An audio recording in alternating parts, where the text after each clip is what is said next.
მე ვიმეორებ იმ თავარ ხაზს, რაც გვაქვს ჩვენ სოციალ-დემოკრატებს.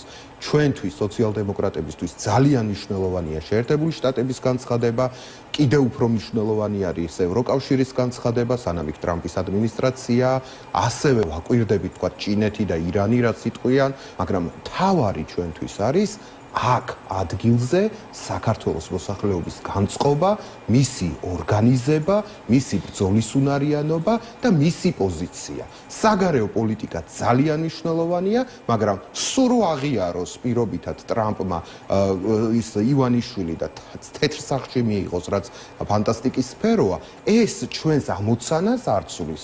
ჩვენი ამოცანაა, რომ ეს ოლიგარქია, ეს უსამართლო რეჟიმი ჩაგრავს და საზიზღრად გვექცევა და უკმას გვართმევს და განვითარების საშუალებას არ გვაძლევს, ის შევავიწროვოთ და გაუშვათ ხელისუფლებიდან. ასე რომ ძალიან უნდა დავაკვირდეთ ყველაფერს, რაც ჩვენს ირგვლივ ხდება, ზოგიერთის პოზიციას პატივი უნდა ვცემთ, ზოგიერთის უნდა გავითვალისწინოთ, მაგრამ ეს ჩვენს ამოცანას არ ცვლის. ასე რომ მაინც და მაინც ასე ვთქვათ, დიდი შიშით არ უნდა ვაკვირდებოდეთ იმას, აი ხა ეს დინამიკა მოდნა მოიმატა თუ ოდნავ მოიკლო შეერთებულ შტატებთან ურთიერთობის თვალსაზრისით.